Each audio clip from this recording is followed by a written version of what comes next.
How dare you defy me in my own house? You will do as I say. What if I told you that a father's greatest shame became his greatest pride? That a daughter's disgrace became her family's salvation?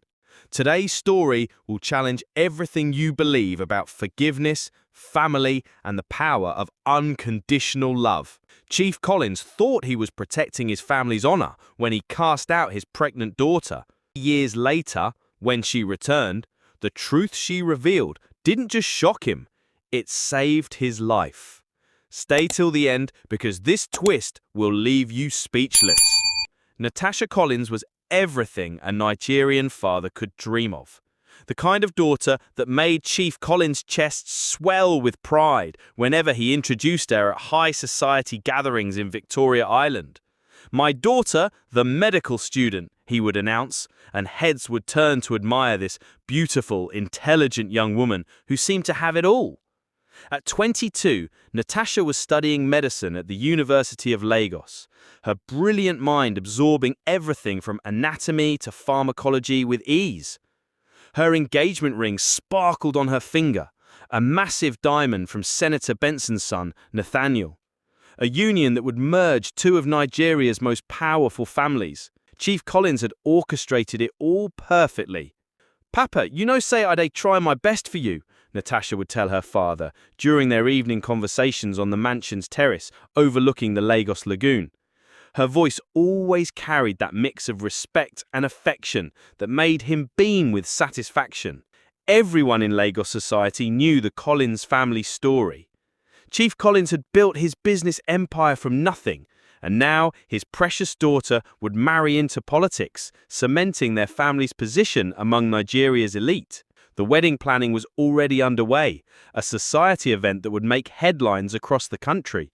But perfection, especially in Lagos high society, always comes with a price that nobody talks about. Behind Natasha's perfect smile, behind her excellent grades and her dutiful engagement, something was stirring.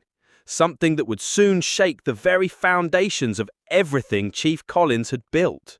Late at night, when the mansion was quiet and her parents were asleep, Natasha would stare at her reflection and whisper to herself, "Wetin I really want for this life." But even golden daughters can fall from grace. David Martin was everything Chief Collins despised in a man: poor, ambitious, and dangerously brilliant. While other students struggled with medical textbooks, this young man from Anambra State devoured knowledge like a hungry man devours food.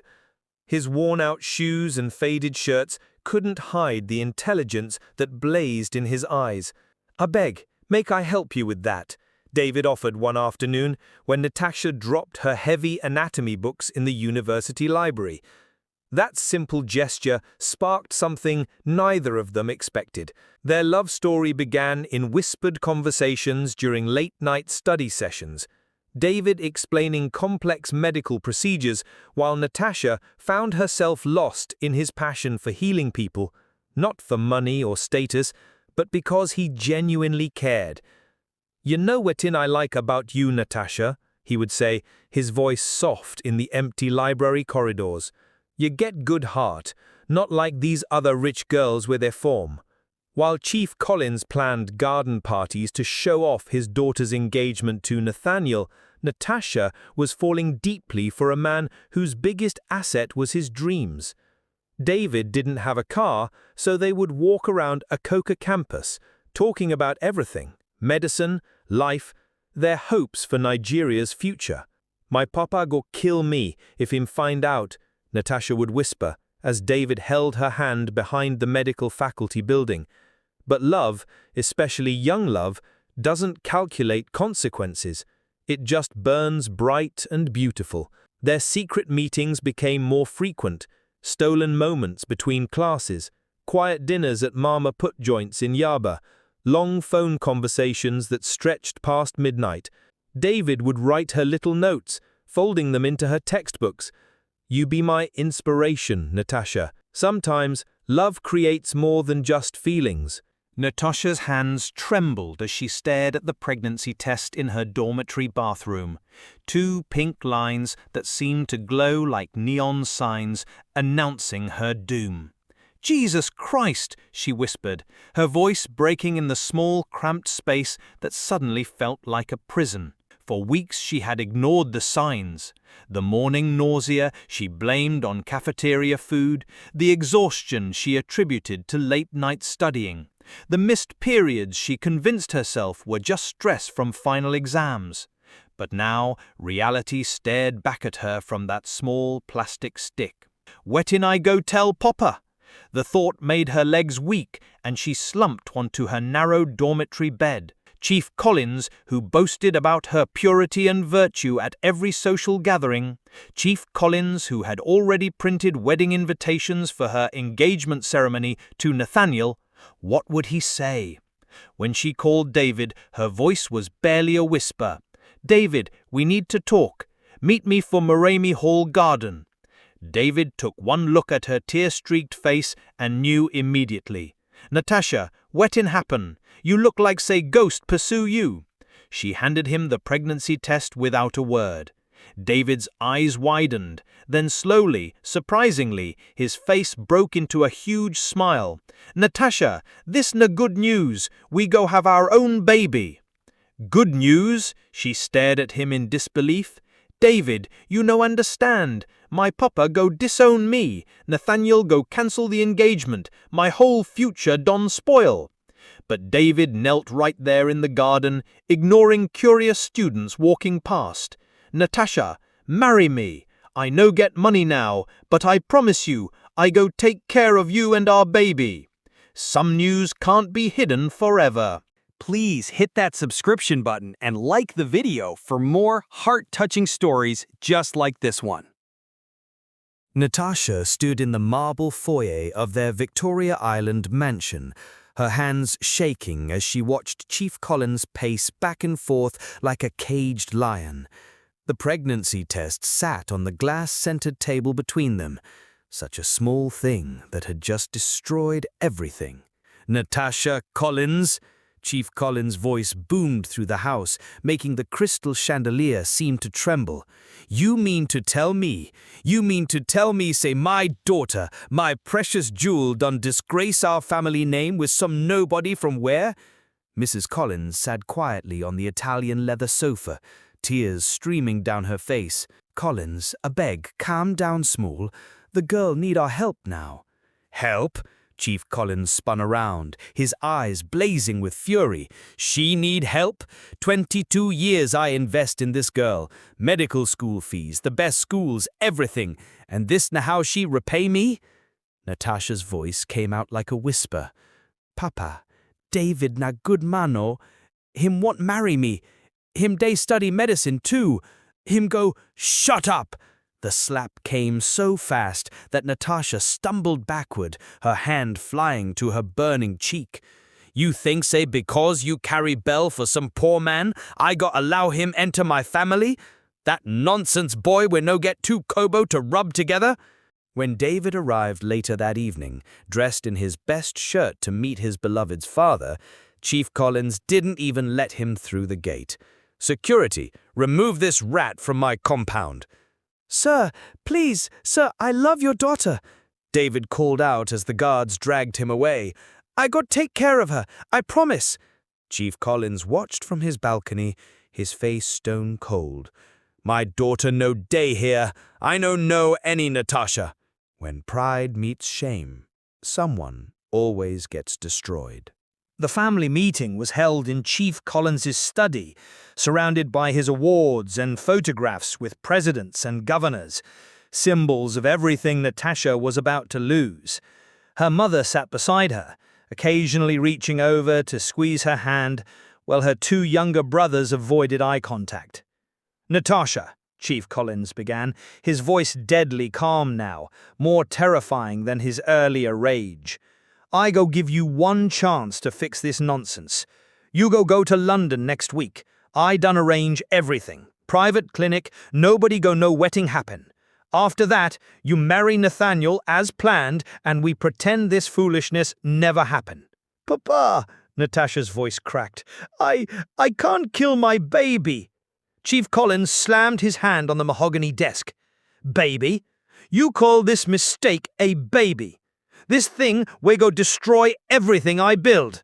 Mrs. Collins leaned forward desperately. Collins, a beg, think 'em well. Maybe if the boy really love her. The boy? Chief Collins laughed bitterly. That poverty-stricken nobody? You think, say, Senator Benson go allow him son marry into family where get such disgrace? You think, say, my business partners go still respect me when them hear, say, my daughter born bastard for useless man? He stood up, his final words cutting through the room like a sword. Get rid of it or get out. You get 24 hours to decide. Choose your family reputation or choose this mistake. That night, Mrs. Collins crept into Natasha's room with an envelope full of money. My daughter, she whispered, tears flowing freely. If you no fit do waiting your papa want, then you must be strong for yourself. As dawn broke over Victoria Island, Natasha packed one suitcase, her heart breaking with every folded item of clothing. She was choosing love over luxury, choosing her unborn child over her family name. Some choices echo through generations. The contrast was shocking. Natasha sat on the edge of the small bed she now shared with David, staring at the peeling paint and wondering how her life had changed so dramatically in just 1 week. "Baby, I know say this place no be waiting you they used to," David said gently, unpacking their few belongings. "But I promise you, we go make 'em work. This not just the beginning." The apartment cost them 12,000 naira monthly, money that seemed impossible to find. David had dropped out of medical school to take multiple jobs, selling recharge cards during the day, working as a night guard at a small clinic, anything to put food on their table. "Now wow," Natasha whispered, touching her still flat belly. "My baby go born inside this kind place." But something strange began happening in that cramped space in Mushin. Away from the pressure of society parties and family expectations, away from the constant need to be perfect, Natasha discovered parts of herself she never knew existed. She learned to cook on a small kerosene stove, haggle with market women, and stretch 20 naira to buy ingredients for soup. Her medical knowledge became useful in unexpected ways. Neighbors would knock on their door, asking Dr. Natasha to check their children's temperatures or treat minor wounds. She couldn't charge them much, sometimes just 1,000 naira, sometimes nothing at all. But seeing their grateful faces filled something in her heart that all her father's praise never could.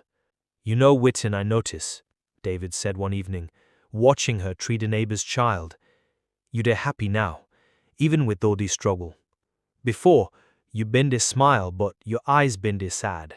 Sometimes losing everything teaches you what really matters." 6 months pregnant, Natasha walked the long corridors of Mushin General Hospital in her worn-out nursing uniform, her swollen feet aching in shoes she'd bought from Balagan Market. The government hospital job paid 30,000 naira monthly, barely enough to survive, but it was something. "Sister Natasha, I beg, help us for Ward 3, called Nurse Cynthia, rushing past with medications. "That woman we just born twins, she they ask for you." Working at the government hospital taught Natasha things no private medical school could teach.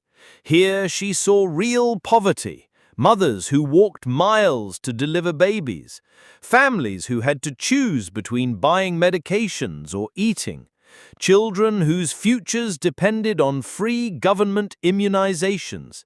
David would pick her up after work, exhaustion written across his face. He'd started a small business repairing phones in Computer Village, while still studying for his final medical exams through correspondence. "How your day?" he'd ask, and they'd walk home together through the busy Mushin streets, planning how to stretch their small income.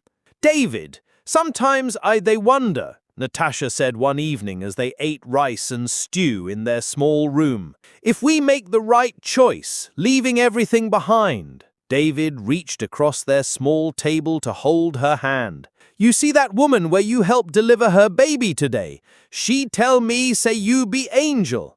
Your papa house get plenty money, but this place, here you they actually save lives." Late at night, when David was asleep, Natasha would call her mother from the small Nokia phone David bought her. "Mama, how una day?" "My daughter," Mrs. Collins would whisper. "I dey pray for you every day. Your papa, him still they vex, but sometimes I catch am looking at your old pictures."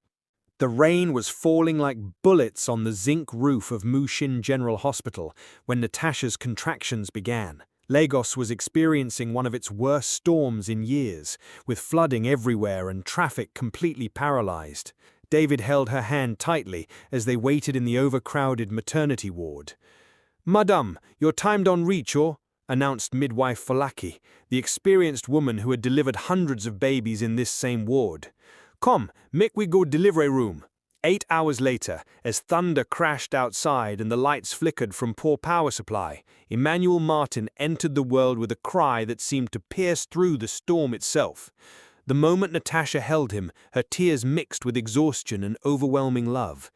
David, look she whispered, staring at her son's face. "Him get papa's eyes, exactly papa's eyes." The irony wasn't lost on either of them. This child that Chief Collins had rejected, this baby he'd called a mistake, had inherited the same piercing, intelligent eyes that made Chief Collins such a formidable businessman. Even as a newborn, Emmanuel seemed to study everything around him with an intensity that was almost unsettling. "Now wow," whispered midwife Falaki, examining the baby. "This pickin' get very strong spirit. See how him they look everywhere, like say him they study us." David wept openly, holding his son for the first time. "Emmanuel, God is with us," he explained the meaning of the name they'd chosen. "No matter what'n happen, God day with us." But as Natasha watched her son's alert eyes dart around the room, taking in every detail with an almost adult-like awareness, she felt a strange premonition. This child was different. This baby would somehow change everything, though she couldn't understand how. Sometimes, God's greatest gifts come disguised as problems. By 6 months, Emmanuel was sitting up and pointing at specific objects when Natasha named them. By 1 year, he was speaking in complete sentences while other children his age were still babbling. But it was on his 2nd birthday that Natasha realized her son wasn't just bright, he was extraordinary. "Mama, why dem write danger for that sign if dem want people to go there?" 2-year-old Emmanuel asked, pointing at a construction site as they walked to the market. Natasha stopped in shock. Her son was reading, and not just simple words, but complex ones. "Emmanuel, how you know what in that sign talk?" she asked, kneeling down to his level. The little boy looked at her with those piercing eyes he'd inherited from his grandfather. "The letters, Mama. Dem they make sounds, and the sounds they make words. Na so book they work, Abi." David couldn't believe it when Natasha told him. That evening, they tested Emmanuel with one of David's old medical textbooks. Not only could the child read the complex words, he was asking questions about what they meant. "Mama, what'n be cardiovascular system?" Emmanuel asked, his tiny finger tracing the words on the page. By age 3, Emmanuel was solving mathematics problems that challenged primary school students. He would sit quietly in their small room using bottle caps and stones to work out complex calculations that left his parents stunned. "David, this pickin' no be normal or?" Natasha whispered one night after Emmanuel had explained to their neighbor's 10-year-old son how to solve his homework. Their brilliant son was growing up in Mushin with all his extraordinary potential, but they had no resources to nurture such a gift. That's when fate decided to intervene. Genius without opportunity is just hidden potential. It happened on a rainy Tuesday afternoon at Emmanuel's nursery school in Mushin. 3-year-old Emmanuel was sitting quietly in the corner, helping other children with their basic counting exercises, when Dr. Sarah walked in to pick up her nephew. "This boy they teach us how to count to 100, her 4-year-old nephew announced excitedly, pointing at Emmanuel. Dr. Benson, Nigeria's leading pediatric neurologist, initially smiled at what she thought was typical childhood exaggeration. But then she watched Emmanuel patiently explaining to a group of children how to add double-digit numbers using bottle caps as visual aids. "Wetin be your name, young man?" she asked, kneeling down to Emmanuel's level. "My name na Emmanuel, auntie. You be doctor? I know because you get that serious look we doctors they get when they think about helping people." Dr. Benson's eyebrows shot up. This 3-year-old's vocabulary and observation skills were extraordinary. "Emmanuel, can you solve this for me? If I get 7 oranges and I give away 3, how many remain?" "4 oranges remain, auntie." "But why you won't give away your oranges? You not like 'em again?" She decided to test further. "Wetin about this one? If 12 children they share 24 biscuits equally, how many each person go get?" Emmanuel thought for barely 3 seconds. "2 biscuits each person, auntie." "But, Seth, if you add 2 more biscuits, everybody go get exactly 2 and small extra to share with friends." Dr. Benson's heart raced. This child was performing calculations that challenged primary school students, and he was adding social-emotional intelligence to mathematical solutions. "I need to meet your parents immediately," she told the nursery teacher. "This child needs proper cognitive assessment. We might be looking at genius-level intelligence. Sometimes your greatest blessing needs your greatest sacrifice." Dr. Benson's office felt like a different world, with its leather chairs and certificates covering the walls. She leaned forward, her expression serious as she explained the opportunity that could change Emmanuel's life forever. "Natasha, this scholarship na once-in-a-lifetime opportunity. Cambridge University, they offer full funding from secondary school through PhD for exceptional children like Emmanuel. But," she paused, adjusting her glasses, "them need family endorsement. Your father must sign as his guardian and sponsor." Natasha's heart sank like a stone in deep water. "Dr. Benson, my papa, him don disown me since I born Emmanuel. Him no even know say the pikin exist. But this na your son's future we dey talk about. Emmanuel get brain wey fit solve Nigeria's problems tomorrow. If we waste this gift because of family wahala, na all of us go suffer am." That night, Natasha sat on their small bed, staring at the scholarship papers. David found her there, tears streaming down her face. "Baby, wetin happen? I need go back to Papa house," she whispered. "Emmanuel need him grandfather's signature for this scholarship. But wetin if Papa slam door in my face again? Wetin if him reject Emmanuel face to face?" David sat beside her, pulling her close. "Natasha, you know say I go support you no matter wetin. But think am, if we no try, Emmanuel go lose this chance forever. Your papa fit say no, but at least we try." Emmanuel, now 4 years old, climbed onto the bed between them. "Mama, why you dey cry? You want make I solve mathematics for you?" Looking at her brilliant son, Natasha made her decision. "I go do am. Even if Papa disgrace me again, Emmanuel deserve this chance. Some bridges can only be crossed with trembling feet." The Victoria Island mansion looked exactly the same. Imposing gates, manicured gardens, and that sense of untouchable wealth that once defined Natasha's world. She stood at the gate holding Emmanuel's hand, Dr. Benson beside her with the scholarship documents, while her heart hammered like talking drum. "Good afternoon, sir." The security guard recognized her immediately. "Madame Natasha, Oga say make I no allow you enter. I beg, tell am say Dr. Benson dey here with me. Na important matter about him grandson." Minutes felt like hours before Chief Collins appeared at the door, his face harder than granite. He looked at Emmanuel briefly, this small boy with his own eyes staring back at him. Then his gaze turned cold. "Papa, please," Natasha began, her voice shaking. "This na your grandson, Emmanuel. Him get special gift. Cambridge University won't give him full scholarship, but they need your endorsement. Dr. Benson stepped forward professionally. Sir, your grandson na certified genius. Him IQ test results. I no get grandson. I don't tell her na before. I know this woman and her bastard pikin. Emmanuel looked up at the man with curious, innocent eyes. You be my grandfather? Mama, show me your picture.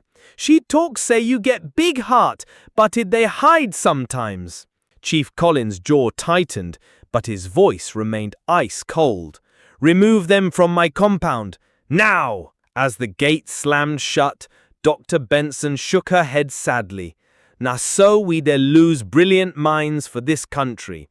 Pride de kill potential. 4-year-old Emmanuel couldn't understand that his grandfather had just closed the door on his future. Sometimes closed doors lead to bigger opportunities.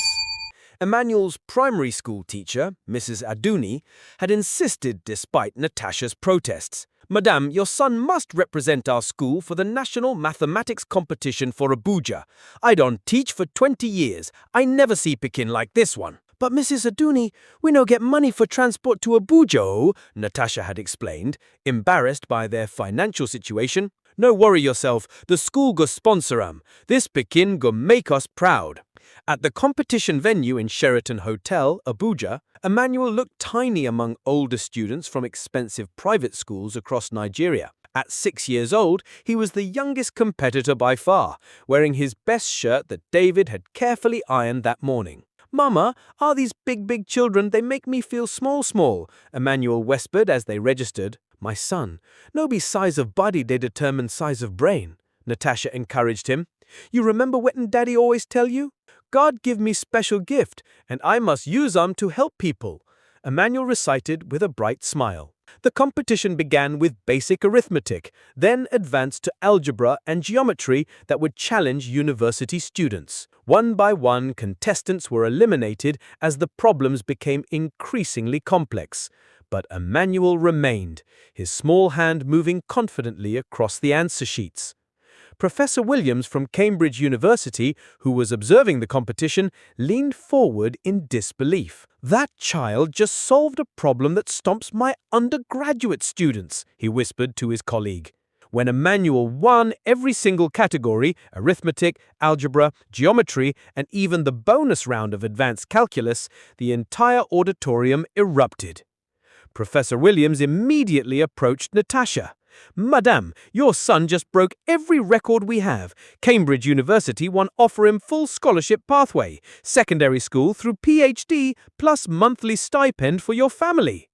But this was just the beginning of a miracle. From rejected grandson to world's youngest genius. Within 3 months, Emmanuel's face was everywhere. CNN's headline read, 6-year-old Nigerian boy genius solves university-level mathematics. BBC featured him in their Future Leaders of Africa segment. Al Jazeera interviewed him via video call from their small Mushan apartment, the worn walls behind him contrasting sharply with his brilliant answers. Young Emmanuel, the CNN correspondent asked during a live international broadcast, "What do you want to be when you grow up?" "I want to help Nigeria solve our problems," 6-year-old Emmanuel replied confidently.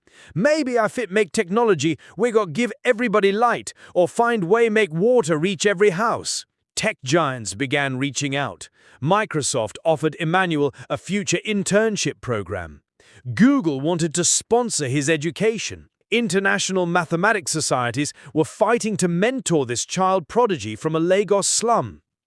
Back in Victoria Island, Chief Collins sat in his study watching his grandson on BBC World News addressing questions from renowned mathematicians via satellite. The news anchor was explaining, Emmanuel Martin has become the youngest person ever to solve the Goldbach conjecture variant, a problem that has puzzled mathematicians for decades. The child he'd rejected was now Nigeria's pride, representing the country on the global stage. His wife, Mrs. Collins, entered quietly. "Collins, that na your blood. Same eyes, same sharp mind way make you successful. You see now? Chief Collins's hands trembled as he watched his grandson explain complex theories to international experts.